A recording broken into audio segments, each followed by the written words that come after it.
from the Mercy One studio. Support for Faith on Trial and Iowa Catholic Radio provided in part by Imogene Ingredients.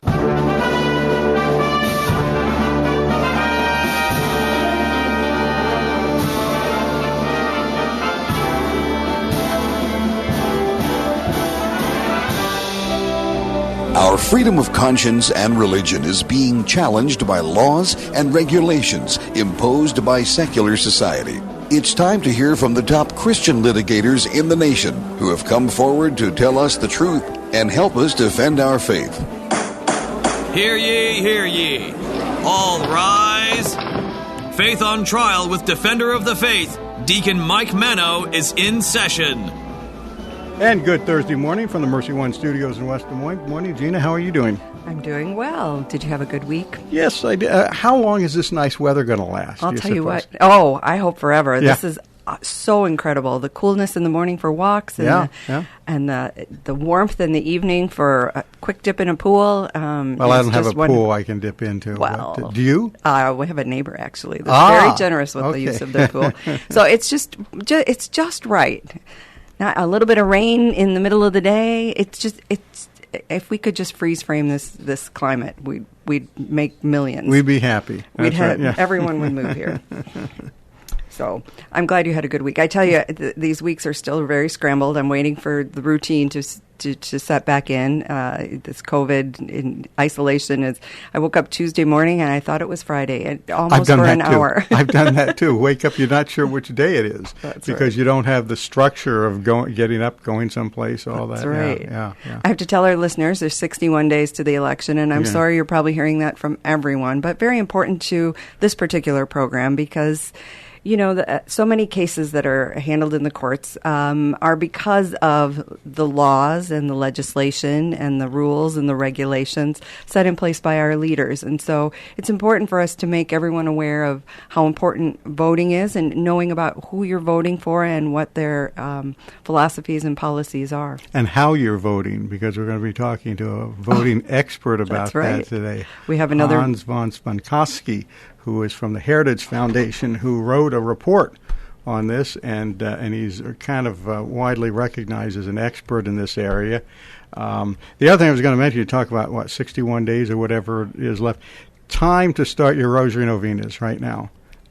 We need some help with this thing down here, and there should be people upstairs looking down trying to help us out. Well, if it hasn't been pointed out on Iowa Catholic Radio in the last 24 hours, I will remind our listeners that the best weapon is the rosary. It is, absolutely. And we are warriors, and as long as we hold those rosaries and we say them at least once a day, we're doing our part to defeat evil. That's right. And there's certainly a lot of it out there.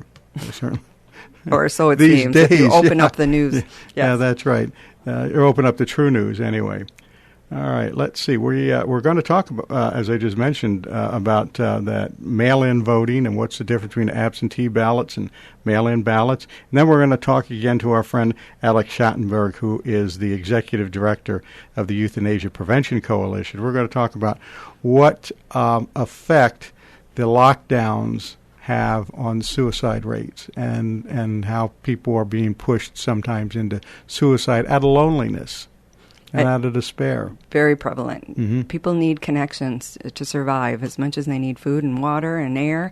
Those connections are very important, and I'm saddened by the number of statistics I've seen in the area of suicide during this COVID shutdown. Yeah, it is unfortunate. So hopefully he'll have some hope for us. He'll show us some signs of things to do and people to see in terms of or scare the heck out healing of us with whatever statistics he has. All right, do you have a prayer to open us up with? I do. A prayer for peace today, in the name of the Father, and the Son, and the Holy Spirit. Amen. God of peace, bring your peace to our violent world, peace in the hearts of all men and women, and peace among the nations of this earth. Turn to your way of love those whose hearts and minds are consumed with hatred. Strengthen us in hope, and give us the wisdom and courage to work tirelessly for a world where true peace and love reign among the nations and in the hearts of all. Amen. Amen. Thank you very much, Gina. And this is Faith on Trial on Iowa Catholic Radio. We will be right back with Hans von Spakovsky after these messages. Thank you, Blessman International, for their support of Iowa Catholic Radio. Everyone lives their life 24 hours a day, 7 days a week, 365 days a year. How we use that time directly affects if our life will leave a significant impact or not. Each year, Blessman International leads Central Iowans on a 12-day, all-inclusive experience sharing the heart of Christ with children in South Africa. Teams are forming to do something significant in an African child's life. Learn more at blessmaninternational.org. That's blessmaninternational.org. Is it time for a new roof? Then it could be time for you to get to know Bell Construction. Bell Construction is a roofing company entering its 30th year of business. They specialize in residential re-roofs, like commercial jobs, and have the experience to meet all of your roofing needs with personal service. With Bell Construction, the owner will come to your home or place of business in person to inspect and ensure the quality of work that you deserve. They pride themselves in working with you on a personal basis and making sure you are satisfied. Bell Construction, 515-963-4494. Thank you, Big Red Q Quick Print, for underwriting the sports report. Family owned and operated since 1980, Big Red Q Quick Print is a full-service print shop ready to help you with all your printing needs with speed and accuracy. Forms, manuals, brochures, letterhead, envelopes, business cards, custom invitations, design, and bindery. Big Red Q Quick Print, located across from Merle Hay Mall. Online at bigredq-desmoines.com. Big Red Q Quick Print. We make printing easy. What is the best gift ever? Giving a Catholic education is at the top of my list. Your contribution to CTO helps families send their children to our Catholic schools who otherwise could not afford it. In giving to CTO, you receive the best tax credits ever. Pledge or donate online at ctoiowa.org. The bottom line, it's for the kids and their future. Support for Dowling Catholic Sports on Iowa Catholic Radio is provided in part by Ashworth Vision Clinic. With 2 licensed optometrists, Barbara Sheets, a Dowling graduate, and Dr. Greg Harper, the Ashworth Vision Clinic team provides complete eye exams, contact lenses, glasses, glaucoma testing, and pre- and post-operative care. Ashworth Vision Clinic is located at Ashworth and 60th Street in West Des Moines, 515-440-4610, ashworthvision.com. 515-440-4610, ashworthvision.com. Ashworth Vision Clinic. Support for Iowa Catholic Radio and Faith on Trial provided by Paul Martin and Paul Mitchell, owners of Imogene Ingredients. Imogene Ingredients supply specialized feed ingredients for livestock and pet diets to improve maternal and young animal health in both conventional and organic production. This is Faith on Trial on Iowa Catholic Radio. You've probably been hearing a lot of discussion recently on mail-in voting and absentee voting and whether or not there's fraud involved. Hans von Spakovsky is a senior fellow at the Heritage Foundation. He's also an author of a recent report, 4 Stolen Elections, the Vulnerabilities of Absentee and Mail-in Balloting. Hans, nice of you to join us this morning. Welcome to our program. Well, thanks for having me on. Hans is an expert in this area, so let's start off with a very simple question for a lot of non-experts out there. And what is the difference between absentee voting and mail-in voting? Because there seems to be a lot of confusion out there, which is which, and what is wrong with one and not with the other, et cetera. 5 states in the U.S. have, I think, unwisely switched to all mail elections. They don't have any opening polling places. What they simply do is they mail a ballot. You can call it an absentee or mail-in ballot, but they mail a ballot to every registered voter in the state, which brings up all kinds of problems because state voter registration lists are in such bad shape. States don't do a good job of cleaning it up, that they are, in many places, sending out ballots to people who no longer live at those addresses because they've moved or died. In the rest of the country, 45 states, the District of Columbia, we vote in person, but we do have the ability to vote by absentee ballot. In many of the states, you don't need an excuse. Some states, you need an excuse, like you're sick or physically disabled, won't be able to make it to the polling place. And in those states, you fill out a one-page form, you sign it, you send it to election officials saying, I would like to vote by absentee ballot, and they mail it to you for you to complete and send back. And that's the difference between absentee balloting and the kind of universal all-mail elections that some places have. Okay. Now, recently we had a case here in Iowa in Cedar Rapids, Iowa, where the county election commissioner sent out absentee ballot requests to everybody who was on the voter rolls, and he included in that absentee ballot request pre-printed all the voter information that was needed, including the unique identifier for that voter, either their driver's license number or their assigned number by the election office. Right. And the district court, the local district court, just threw all of that out. Good decision? Bad decision? Good decision by the court, and a stupid decision by the election official. Because the whole point of having to fill out an absentee ballot is it gives the election officials some ability to authenticate the request. Because the voter has to provide the same registration information that they provided when they first got registered to vote. And if you pre-fill in all that information, I'd be willing to bet you a dinner in the nicest restaurant in town that if I received a absentee ballot request form like that at my house for someone who no longer lived here, like the owners of this house who moved away a long time ago, I'm willing to bet you that I could sign that form, mail it in, and election officials wouldn't realize that I wasn't the voter, and they would promptly send me an absentee ballot. Now, in your report that you did on the fraudulent elections, you found a lot of that going on, didn't you? I sure did, and the point of that paper that I published for Heritage was to show folks that, no, there is proven absentee ballot fraud, and in fact, it has changed the outcomes of different elections. And unfortunately, we have fraud that occurs in many different ways in elections, even with in-person voting. Exactly. But absentee ballots are the easiest ballots to steal, to forge, to alter, or to put pressure on voters in their homes to a particular way. And that's why it's unfortunately the most common form of election fraud when people want to cheat. Well, and it's the most difficult to prosecute. There's very little proof that I signed somebody else's ballot request.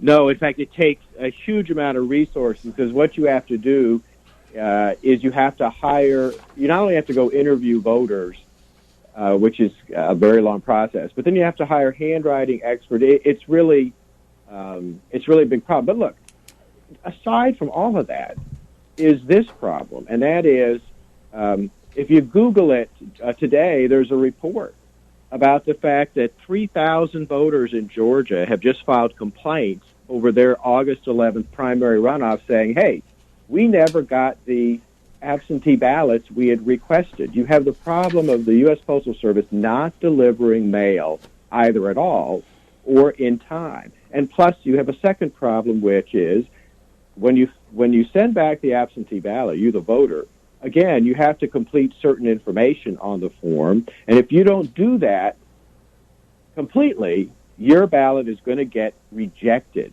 That's why the rejection rate for absentee ballots is much higher than the rejection rate of ballots cast in person. So it's highly more likely that your ballot isn't going to count if you vote by mail instead of doing it in person. Nice Iowa, recently there was a story about how the county auditors if someone sent in an absentee ballot request and was missing some kind of information, they were kindly filling it in for them, which was found to be not legal. Very helpful, very nice, but not legal. Destroys the system of accountability. Exactly. There, yeah. Exactly. No, you're exactly right. You're exactly right about that. It destroys the accountability and the ability to authenticate the request. So the other, I've been involved in campaigns and elections for over 30 years here in Iowa, and we take our voting very seriously. And one of the things that has evolved is our absentee ballot system. Originally, we were one of those states back in the 80s that you had to have some excuse. You know, you were on military service, you were traveling, you were ill, you were in a nursing home. And legislation has changed over the years to allow anyone to request an absentee ballot for not requiring a reason. And then we started with the mobile voting sites throughout the state, you know, moving around so people can vote early in their library or the mall or whatever. I worry about these states that have never had a mail-in voting program, whether it be absentee or simply mailing out ballots, to be able to process that in all of their counties and have it be accurate. Oh, no, you're absolutely right about that. Look, Washington State is one of the states that has all-mail elections. Their Secretary of State not too long ago admitted it took them 5 years to gear up and put the kind of structures in place to handle a gigantic increase in mail-in ballots, because it takes longer to process them than it does a regular ballot. And anybody who doubts that's a problem, again, just to look at what happened in New York. Remember, New York had its primary on June 23rd. Election officials there, again, unwisely encouraged as many people to vote by mail as possible. They had an almost exponential increase in mail-in ballots, and it turned into chaos. It took them 6 weeks to count the ballots for a primary election. And those results now, by the way, are still being contested in court. Why? The rejection rate for the mail-in or absentee ballots was 1 in 5. 20% of the ballots were thrown out by election officials for everything from not arriving in time to missing information to voters forgetting to sign the ballot. That's a 20% disenfranchisement rate. You know, that not getting the ballots in time is something that really scares me. I have this nightmare that we're going to go to bed one election night knowing or believing that, say, Mr. Trump has won re-election narrowly, only to find out the next day there's going to be hundreds of thousands of new ballots that show up in key precincts and in key states that are going to alter the election, and then we're going to be into a legal fight for the next 3 months on how to count those votes. Oh, no, I think that is a very real possibility, or actually I should say a real possible nightmare that could occur. And the results so far in places like New York, again, show that is a real possibility. Now, with the mail-in votes, you were talking about the state of Washington. I think you mentioned in your report about a colleague of yours who had moved out of Washington 15 years ago or so, and even though she's not eligible to vote there anymore, she still gets a ballot every year in the mail. No, that's exactly right. She grew up in Washington. She moved out of the state 8 years ago. Her sister moved away 10 years ago. But her parents inform the two of them that both of them still get ballots mailed to them by the state of Washington every election because Washington still thinks they're residents. They could easily vote those ballots and send them in. The state would never realize that non-residents have voted in the election because they think they're valid residents. And that points out back to the original problem we were talking about, which is statewide voter registration rolls are not in good shape. Now, it seems to me that the people that are pushing for the mail-ins are the same people that don't want to clean up the voter rolls and are opposing voter ID laws. Am I right or wrong? That's exactly right. No, you're exactly right. But let me tell you the weird thing about them, and it shows that they have basically ulterior motives. One, at the same time they're pushing for these all-mail elections, you know, they have filed lawsuits saying that states should not do signature comparisons and they should not require witness signatures, which is often a requirement in states. And at the same time, they're trying to force states to allow vote harvesting. Vote harvesting is when you allow anyone to show up at someone's front door to pick up your ballot and deliver it. Now, that doesn't make any sense in the face of COVID-19, right? All right. Why would you want to allow strangers to come to people's front doors and pick up ballots? Well, we have, in the past, before COVID, we had staffers or volunteers who would literally take absentee ballot requests to the nursing homes and help the patient or the clients fill out the forms and send them in for their ballots, and then later go back and help them vote. That's probably a little more than helping in some instances. Here, sign here. I suppose. And that's probably both sides guilty of that sort of behavior. But nonetheless, that kind of harvesting isn't going to, if we can call it harvesting, isn't going to be able to happen this time, unless those ballots aren't actually getting to the patients in the nursing homes. Yeah, no, that's a real problem too. So that people being taken advantage of, the elderly, particularly, that happens with absentee ballots. Yeah, the one guy in your report said, "I thought I was signing up for food stamps." Yeah. There was a report out in the last couple of days by I guess he's a whistleblower now, somebody who claims to have been harvesting votes and changing elections for decades, and he's talking about photocopying ballots. And he mentioned, and this is I thought was kind of interesting, he mentioned that photocopying a ballot isn't hard to do. The real security is with the envelope. If you can get the envelope, you can get your fake ballot in and count it. Right, and that's why vote harvesting is a bad idea. You're putting a very valuable commodity ballot into the hands of people who have a stake in the outcome, and you're giving them the opportunity, as this guy said they do, of steaming open the envelopes and changing the vote inside. Right. That seems like an awful lot of work. Yeah, and then there are just a couple of minutes each, is what the report said, just a couple of seconds to steam that open and change the ballot inside. Yeah, it's a mess. Now, one of the things that we keep hearing in reports, and I was listening to one of our local TV channels the other day, and they were talking about something. And then at the end of the piece, the anchor came on and said, "Well, of course, there's never been any real evidence of any fraudulent elections or elections that have been overturned by fraud." How say you to that? There are. Look, the whole point of fraud is that we have enough of it in this country that we need to be concerned about it. And I just recently wrote about 4 cases in which absentee ballot fraud caused the elections to be overturned, and we have that just happened within the last couple of weeks. Paterson, New Jersey, decided to have an all-male municipal election because of supposed fears over COVID-19.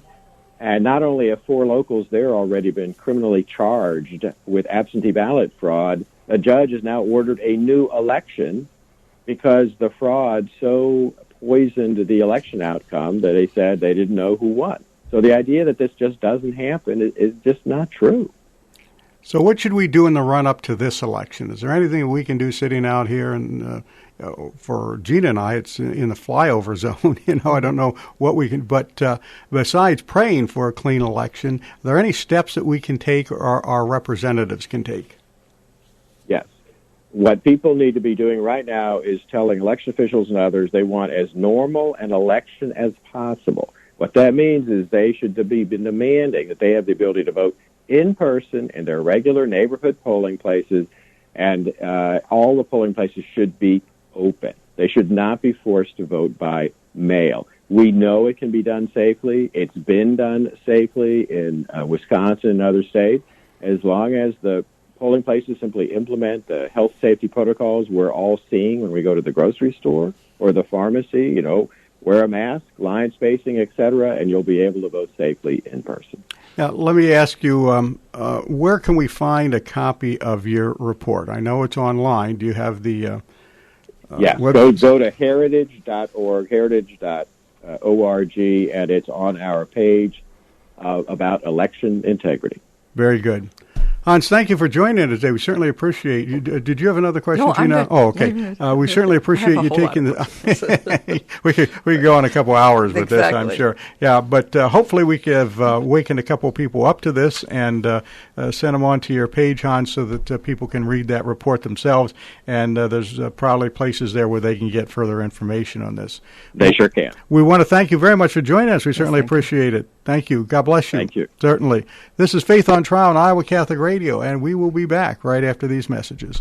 Thank you, Blessman International, for their support of Iowa Catholic Radio. Everyone lives their life 24 hours a day, 7 days a week, 365 days a year. How we use that time directly affects if our life will leave a significant impact or not. Each year, Blessman International leads Central Iowans on a 12-day, all-inclusive experience sharing the heart of Christ with children in South Africa. Teams are forming to do something significant in an African child's life. Learn more at blessmaninternational.org. That's blessmaninternational.org. Is it time for a new roof? Then it could be time for you to get to know Bell Construction. Bell Construction is a roofing company entering its 30th year of business. They specialize in residential re-roofs, light commercial jobs, and have the experience to meet all of your roofing needs with personal service. With Bell Construction, the owner will come to your home or place of business in person to inspect and ensure the quality of work that you deserve. They pride themselves in working with you on a personal basis and making sure you are satisfied. Bell Construction, 515-963-4494. Thank you, Big Red Q Quick Print, for underwriting the sports report. Family owned and operated since 1980, Big Red Q Quick Print is a full-service print shop ready to help you with all your printing needs with speed and accuracy. Forms, manuals, brochures, letterhead, envelopes, business cards, custom invitations, design, and bindery. Big Red Q Quick Print, located across from Merle Hay Mall. Online at bigredq-desmoines.com. Big Red Q Quick Print.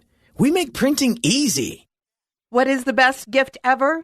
Giving a Catholic education is at the top of my list. Your contribution to CTO helps families send their children to our Catholic schools who otherwise could not afford it. In giving to CTO, you receive the best tax credits ever. Pledge or donate online at ctoiowa.org. The bottom line, it's for the kids and their future. Support for Dowling Catholic Sports on Iowa Catholic Radio is provided in part by Ashworth Vision Clinic. With 2 licensed optometrists, Barbara Sheets, a Dowling graduate, and Dr. Greg Harper, the Ashworth Vision Clinic team provides complete eye exams, contact lenses, glasses, glaucoma testing, and pre- and post-operative care. Ashworth Vision Clinic is located at Ashworth and 60th Street in West Des Moines, 515-440-4610, ashworthvision.com. 515-440-4610, ashworthvision.com. Ashworth Vision Clinic. Here's your forecast on Iowa Catholic Radio. No rain coming up for a while. It will be gusty through the afternoon hours, though, following a dry cold front. Wind up to 30 miles an hour, our high around 80, and sunny. Still breezy overnight, mid-50s and clear, and then a little bit warmer tomorrow. We'll hit 85 with sunshine. The weather is brought to you by Divine Treasures, a Catholic book and gift store serving the Des Moines community for over 25 years. I'm meteorologist Steve Hamilton on Iowa Catholic Radio. And we're back. This is Faith on Trial on Iowa Catholic Radio, and we have with us our old friend Alex Schandenberg from the Euthanasia Prevention Coalition up in Canada. Alex, good morning. How are you today? Good morning. It's great being with you again. Thank you. Want to talk about what's going on in the area of suicides in conjunction with the lockdowns that we see. There's a lot of loneliness and depression and feelings of abandonment and isolation out there, especially among the elderly who are confined maybe to nursing homes or something. What is that doing to the suicide rate these days? Well, I wrote an article called Deaths of Despair Are Increasing, and it was looking at recent data, and it was showing that in several areas, especially in the U.S., there had been an increase in suicide deaths, and specifically related to what we would call, again, deaths of despair, people who the COVID regulations, people being isolated, it's affected them. And there's also been, you've probably noticed in quite a few media articles that there's been an increase in the number of overdose deaths, and that's very sad. Once again, this seems to be exasperated by the fact that people are isolated to COVID-19, and what's causing this problem even worse is that they're feeling so lonely that they're losing sight of the purpose of life. Yeah, and they're losing connections with their loved ones. That's right. We had a case also that I reported in British Columbia. There was a woman, her name was Shirley, well, she's still alive, her name is Shirley Turton, and she asked her family to arrange for her euthanasia death. And the reason was she called her nursing home a long-term care prison. That's how she referred to it. And the COVID-19 regulations had so upset her and made her feel so depressed and lonely that she said she wanted to die. And this was a situation where the family had, previous to COVID, regularly taken her out. She was regularly going home to her family farm for dinner and being with her family. And then with the regulations, she wasn't allowed to go anywhere. She was so isolated and depressed that she was asking for euthanasia. Now, is this common? I don't know how common it is, but we do know that if there's one story, there must be many. And to even make it more clear of what's going on, I just published an article about a seniors advocate in British Columbia. So once again, this is related again to the whole COVID-19 issue. Her name is Isabel McKenzie. She's a leading seniors advocate in British Columbia. So this is again, that's the left of the country. But anyway, saying that they've had several people asking for an assisted death, MAID, euthanasia, whatever you want to call it, based on isolation and loneliness, and that in fact the COVID regulations, she's asking the question: are there going to be more deaths based on the COVID regulations than actually COVID-19 itself?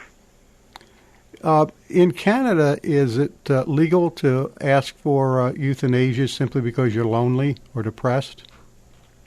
No, but there has to be other factors. So in the case of someone in a nursing home, they might have other, what you would call comorbidities. They might have other health conditions. And now that with their isolation and their depression, it's leading them to want to die. So, we're dealing with a case right now in Nova Scotia, and it's a wife who's trying to prevent the euthanasia death of her husband. Her husband has COPD, but he's not in any way dying. He does have delusional attitudes about his health care. She talks about the fact that her husband believes he's got certain health conditions which there's no proof of him having. He's also quite depressed by what's going on in his health condition. But he was approved for euthanasia, and she's been challenging that and trying to stop the death of her husband in the courts because he's not dying, he's not nearing death, but he was actually approved. And so you have to start thinking that there's some physicians who are heavily into this euthanasia concept, this killing concept, who are easily approving these deaths. So, you know what I'm saying? The law does not actually protect people. It was designed that the doctors decide, and once a doctor decides, they have complete oversight of the situation. And that's in Canada. It's in the hands of the That's in Canada, but if you look at Oregon or Washington State, where assisted suicide has been legal for quite a while, those laws are designed the same way. The difference is they have assisted suicide and we have euthanasia. Euthanasia is lethal injection, whereas assisted suicide is you take the lethal drugs yourself. But in both Oregon and Washington State, the doctors decide, and there's no actual oversight because the reporting system is done by the doctor who decided to kill you. So you die by the lethal drugs, and then the doctor who approved it sends in the report. So when you have a system like that, you actually don't have oversight. Decisions are made. The doctor knows that there's no way that there's a comeback based on a wrong decision. We're trying to question this whole thing in court because how can you have a situation where someone's life's going to be ended and the wife is saying, well, my husband is delusional. He talks about things that are not actually happening. And when you say doctor, you're talking about a medical doctor, not necessarily a psychiatrist or a psychologist. Right. So in the U.S., in Oregon, Washington State, it's doctors will decide. So the law requires two doctors to agree to the assisted suicide, and usually those two doctors they know each other. Usually it's a situation where one doctor approves, and then the second doctor they know is a pro-assisted suicide doctor. So there's not usually an issue of, oh, well, we got all these no's from these doctors because this. No, usually it's how would you say, people friendly to the concept who are approving these things. But in Canada, it's doctors and nurse practitioners. So in Canada, they added nurse practitioners to the list of people who could approve your death. And I think the reason they did it is because the difficulty in Oregon and in Washington State and these other places is finding doctors willing to kill you, right? Right. So if you add a few more groups of people who are capable of approving it, then obviously you'll have less of a difficulty finding medical professionals willing to do the act. And tracking this is getting to be very hard now, too, because just like we're finding out with some of the COVID deaths, that there are comorbidities involved, but they're listed as dying from the virus. In a lot of these states and provinces where they have assisted suicide or euthanasia, they are not listing suicide as the cause of death. They're instead listing the comorbidity. Right. So, in fact, the law requires, for instance, the Washington state law for assisted suicide requires them to report it as the comorbidity. So, for instance, if you had cancer, it would not say assisted suicide, even though that's how you died. You died by lethal drugs. No, it would say cancer. In Canada, the law requires it also. So someone who, whatever condition they have, the law requires them to write down the reason being whatever was the reason they approved it for. So in the case of this man in Nova Scotia, they put down COPD, but they also put down that he had had some mini strokes. Well, that didn't affect him. And then they also put down his age, meaning that, because he's an older man, that therefore there must be reasons for, but this is sort of crazy. There's lots of people who are in their 80s who might have different health conditions, but we don't go around killing them. That's right. Sure. In fact, that's how the law is written. They want to cover it up. They're afraid that someone like Alex Schandenberg is going to find out that somebody died by euthanasia, and somehow I'm going to picket the family or something crazy like that. Well, obviously, I feel very sorry for these people. I'm not going to be picketing anybody, but on top of it, because of privacy laws, I'll never see that information anyway. So it's all quite crazy. It's all designed to cover up. That's how it's designed, and in the medical system, it's a serious problem. Well, it is a serious problem, especially in this day and age of the pandemic. I saw a study through the CDC that the symptoms of anxiety and suicidal thoughts have arisen 3 times since the same period last year, and that some of our minority groups are suffering even greater percentages of this kind of feeling. Absolutely, you get a lot of feelings of pressure, anxiety. Loneliness is one of the leading causes for people to request death or to seek a death, because the fact of it is we're human beings, and because of that we feel very down. We feel like we're going through a situation we feel we can't handle it any longer. So we understand with all that we need to have a society that is concerned about being with the individual at all times, that we can't allow someone to feel that exploitation or that loneliness. Nonetheless, Dr. Shipman, I'll give you another example. Dr. Shipman, quite a few years ago in the UK, was found out after they did investigations that he had killed 300 people. Now, these were murders. There might have been the odd one that you would define as a euthanasia, if that's how you want to define things. But these were all murders, but so was euthanasia. Euthanasia is lethal injection, okay? Mm-hmm. That is homicide. Any way you want to call it. It might be someone asking for it, but it is still the act. And when they did the investigation in the UK as to how to prevent another Dr. Shipman, one of the recommendations was, and it was a serious recommendation, it wasn't just number 72 on the list, in the small print. No, it was that you must have proper death certificate notification issues. So therefore, if there's signs that there might be a problem, you should make sure that you've done an autopsy, that you've checked things out, that you've got proper death certificates, because that at least alerts the authorities that there might be a problem. So what we're doing with euthanasia and assisted suicide in Canada and the U.S. is actually we're giving them a cover-up, but it's also hiding potential problems. Doctors who are pro-euthanasia, some of them are really excited about this idea. They're very humanistic in their ideology, and they believe there's a right to suicide. You can't trust a doctor like that, and we should be very concerned about what's going on in their practice. Interesting. A lot of them may have a belief in a right to suicide, but so many of them don't believe in a right to life for a child. Well, that's exactly it. Yeah. Isn't it very sad as to how the culture is going? We have to recognize the importance of caring for people in the difficult time of their life. But COVID-19 has really shown us that loneliness and isolation is a serious, serious problem for the human person, because God made us to be interconnected. He made us to need the other. And in that same way, then, when you know people who are feeling that loneliness and isolation, sometimes they become very depressed, very drawn in, very closed, and they start thinking in a certain way that they wouldn't otherwise think, or are seeking things that they would never have otherwise thought. And we have to see that, how can I make a difference in their lives? This is the challenge, This is the big challenge in our our faith community, are we actually going out and making sure that our own seniors or people with disabilities in our own community are actually even being seen and visited or talked to and recognized as important members of our community? If we're not doing that, we're going to share the same problems the regular culture is sharing, because we're all human.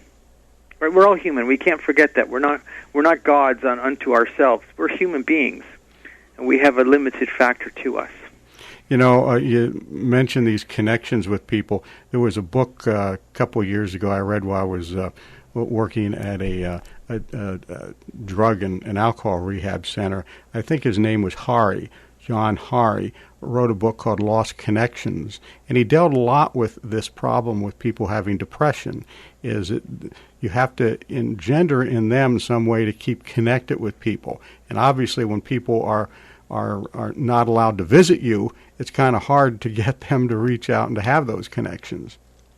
That's exactly it. And I get a lot of calls from people, family members, but even people who are considering euthanasia. I've had a few calls from people who accidentally called us because we're a Euthanasia Prevention Coalition, and they Googled up and they found euthanasia and they called me.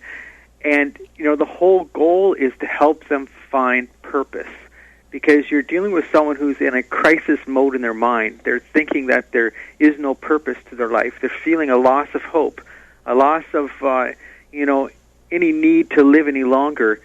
And how do you deal with that? Well, this isn't an easy question. In fact, there are no easy answers. But you try and help them find a purpose to life.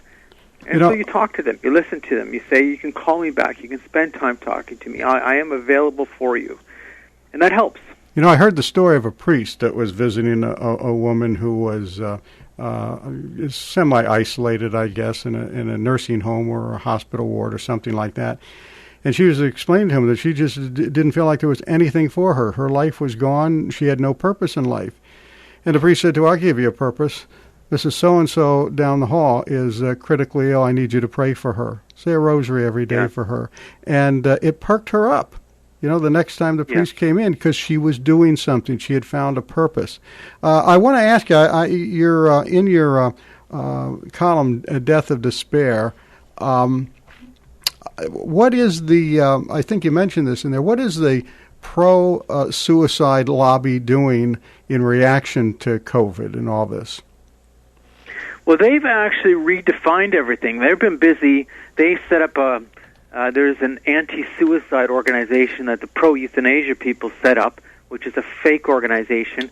And they've been working very hard to get articles published saying that suicide, assisted suicide, euthanasia, these things are unrelated.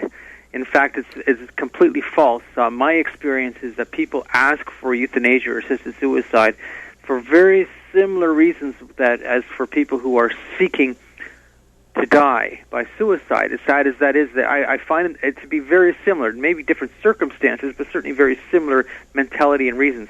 So by them totally redefining it, they are saying that, in fact, it's not an issue. But they've been doing something else also in the fact that they've been pushing hard for assisted suicide approvals by telehealth. So telehealth regulations in the U.S. and Canada changed at the time of COVID in order to allow people to speak to physicians not face-to-face, but to continue to receive medical care, and it would be done by, via computer, etc. And by doing that, we've been able to continue health care for people in a non-face-to-face manner. But the assisted suicide lobby and the euthanasia lobby has been pushing for that, for approvals for death by the same telehealth. This is a crazy idea. Anyway, the whole concept of euthanasia as suicide is a crazy idea. But even if you think of the basic concept of you're having to ensure that their medical condition is what it is in order to approve to kill them, well, how are you going to do that over telehealth?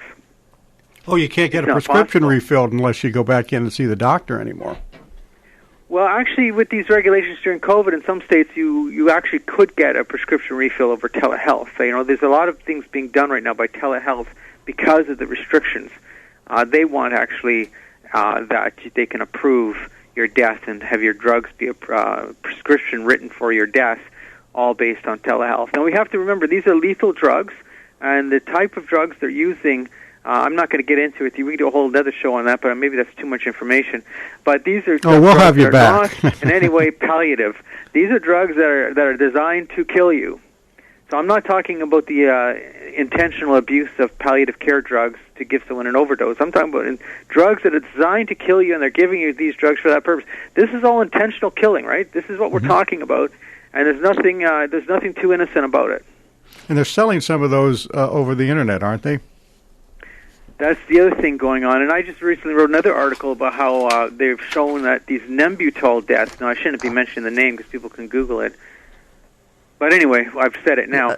These deaths have been shown that they affect one's lung capacity, and that they're showing that these deaths are actually very similar to drowning. So the effect of someone dying with these drugs is very similar to the effect of drowning. So in fact, this supposedly safe, peaceful, dignified death is a death by drowning, which is far from being a dignified death for anybody. I'm just gagging thinking about that. So but it does go fairly quick because they make sure you order enough drug to kill you. But nonetheless, no one wants to go through that. No. Thank you.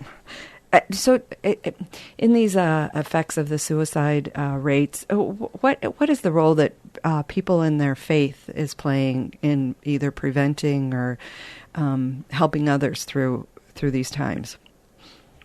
Well, there used to be a time where people of faith had a far lower suicide rate, and we're not actually seeing that so much in the data anymore. And I think one of the reasons is that people are afraid to talk about it. And they need to talk about it, not in the sense of talking about, we should know that there's a suicide scourge going on in the culture, because really that's what's happening. But the fact that people of faith should understand the finality of what's happening here. Because the funny thing is when someone's going through this feeling of wanting their life to be ended, they're not thinking anymore in a normal fashion. They're not thinking of the same type of way as you would normally think of effects of what you're doing, because they've become so darkened by it. But if you've had ingrained within you this thought that suicide is always wrong, then in fact, at that time when you're even darkened, there's still going to be something reminding you in your mind that maybe suicide is always wrong. I had a woman contact me who has gone through deep depression in her life. A wonderful woman, a great woman of faith, but she's been just suffering with depression. And the one thing that's always held her together is she believes that suicide is always wrong.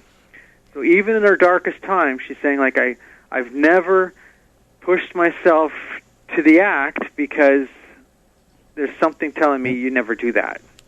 So that's and that's what was an advantage in the past for people of faith, and that seems to be something that's waning. So people shouldn't be afraid.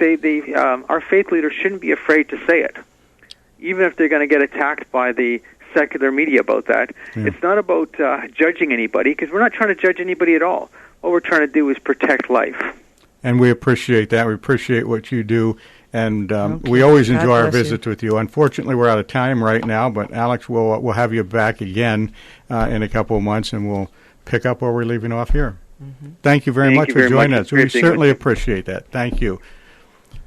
This is Faith on Trial on Iowa Catholic Radio. We will be back after these messages. Is it time for a new roof? Then it could be time for you to get to know Bell Construction. Bell Construction is a roofing company entering its 30th year of business. They specialize in residential re-roofs, light commercial jobs, and have the experience to meet all of your roofing needs with personal service. With Bell Construction, the owner will come to your home or place of business in person to inspect and ensure the quality of work that you deserve. They pride themselves in working with you on a personal basis and making sure you are satisfied. Bell Construction, 515-963-4494. What is the best gift ever?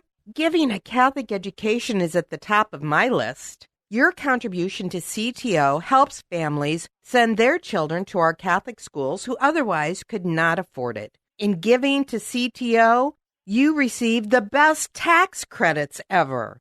Pledge or donate online at ctoiowa.org. The bottom line, it's for the kids and their future. Support for Dowling Catholic Sports on Iowa Catholic Radio is provided in part by Ashworth Vision Clinic. With 2 licensed optometrists, Barbara Sheets, a Dowling graduate, and Dr. Greg Harper, the Ashworth Vision Clinic team provides complete eye exams, contact lenses, glasses, glaucoma testing, and pre- and post-operative care. Ashworth Vision Clinic is located at Ashworth and 60th Street in West Des Moines, 515-440-4610, ashworthvision.com. 515-440-4610, ashworthvision.com. Ashworth Vision Clinic. Thank you, Dental Associates, for underwriting Dowling Catholic Sports 365. With over 40 years' experience, Dental Associates is a group dental practice with the mission of promoting optimum health and well-being to all patients, providing preventative, restorative, and cosmetic dentistry for the entire family. Message underwritten by Dr. Kenton Gleichman, Dr. Steve Karbaka, Dr. Christine Mulcahy, and Dr. Ben Nagel. Dental Associates, addressing your smile, needs, and dreams. Online at DesMoines-DentalAssociates.com. Thank you to Mercy College of Health Sciences, downtown Des Moines, for underwriting our show, The Uncommon Good, with me, Bo Bonner. And I'm Bud Marr. A degree from Mercy College provides endless possibilities. Students have access to patients with complex medical conditions, state-of-the-art medical facilities, highly motivated healthcare professionals, and classroom professors that transform them into servant leaders. You can start the programs in fall, spring, or summer. There are endless possibilities available online at mchs.edu/kwky. Support for Iowa Catholic Radio and Faith on Trial provided by Paul Martin and Paul Mitchell, owners of Imogene Ingredients. Imogene Ingredients supply specialized feed ingredients for livestock and pet diets to improve maternal and young animal health in both conventional and organic production. Information about Pharmatan and other products at ImogeneIngredients.com. Paul and Paul are members of St. Augustine's Knights of Columbus and encourage their brother knights to keep standing for their faith.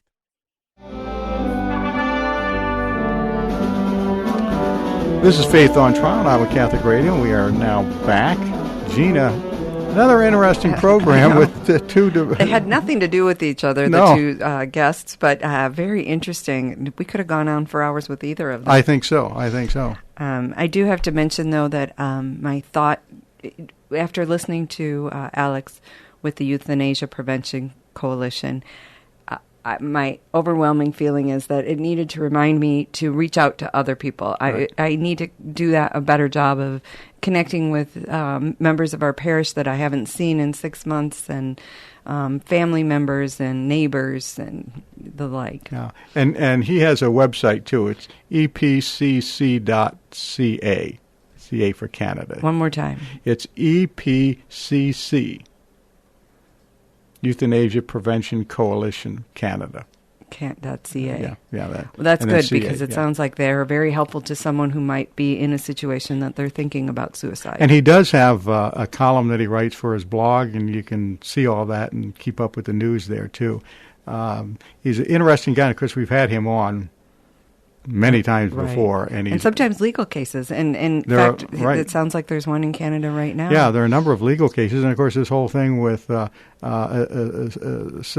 medical assistance in dying, MAID, up there, went through the courts and everything. And it was interesting to follow. So if you're interested in that, but do remember it's the connections that count. You know, people need to be connected with other people. And in this time when people can't get out of nursing homes, can't go see their relatives, can't be picked up and taken out, if relatives can't even come in, they need some connection. You know, I've complained and groused about the fact that I can't get into the hospital to see people, yet I'm watching to do your ministry. Yeah, it's not like you just need to go in and see people. I go in, hi, how are you? You know, it's to do your Catholic ministry to the patient. I want to pick up your bet today. You know, you the trifecta. Anyway, but they're only in there for a couple of days usually. As I'm watching things go, by the time they've been in there more than a couple of days, and I try and contact them or send them something in the mail, you know, that comes back because they're gone. But people in nursing homes, you know, those are people that we really need to connect with. At least send them mail or something so that they know that people on the outside are thinking about them and praying for them. Very good. Yeah. A very good reminder for all of us, for sure. And then on the voting.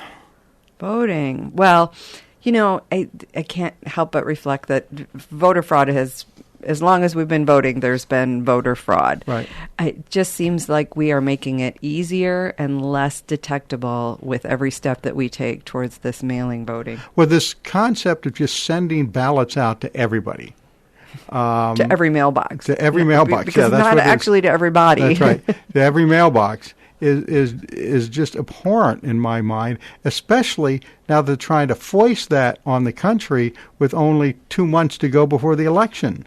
I mean, if you want to do that, try it out in a small municipal election sometime. But, of course, they just had one thrown out because of that. Sure. You know? So, yeah. And not only the voter fraud, who's casting those ballots, the other problem is going to be who's counting the ballots and how are they being counted. Well, that's another whole problem. I know they're sending many lawyers to many of these places that are counting ballots. But think about this in just our small state of Iowa. We have 99 counties. There are 99 offices that are counting those ballots, and would be, I mean, there will be volunteers in probably 75 to 80% of those offices watching what's going on, but do they know what to do if they see something happen that doesn't look legitimate?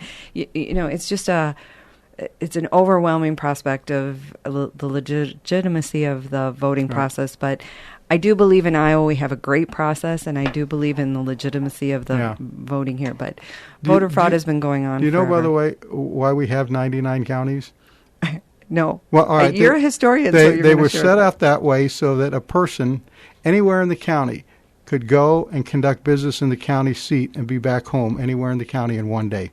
In one day. So that's why there's so right. That's right. It's a distance thing, and of course, when you're horseback or riding a wagon, going to the so that's county why seat. our state, each of our counties look like perfectly sized squares throughout the state. That's one of the reasons. That's one of the reasons. All right, let's got to end here, I guess, since we're running out of time. Say our St. Michael prayer. St. Michael the Archangel, defend us in battle, be our protection against the wickedness and snares of the devil. May God rebuke him, we humbly pray. And do thou, Prince of the heavenly host, by the power of God, thrust into hell Satan and all the evil spirits who prowl about the world, seeking the ruin of souls. Amen. Amen. Well, that's about it for this week. Thank you for listening. Join us next week, if you will. We're going to have on Father Frank Pavone with us, the Executive Director, National Director of Priests for Life. So join us next week. Until then, have a blessed and peaceful week. Our freedom of conscience and religion is being challenged by laws and regulations imposed by secular society. Faith on Trial, with Defender of the Faith, Deacon Mike Mano. Faith on Trial, Thursdays at 10 a.m. on Iowa Catholic Radio, iowacatholicradio.com, and the Iowa Catholic Radio app. Support for Faith on Trial and Iowa Catholic Radio provided in part by Imogene Ingredients.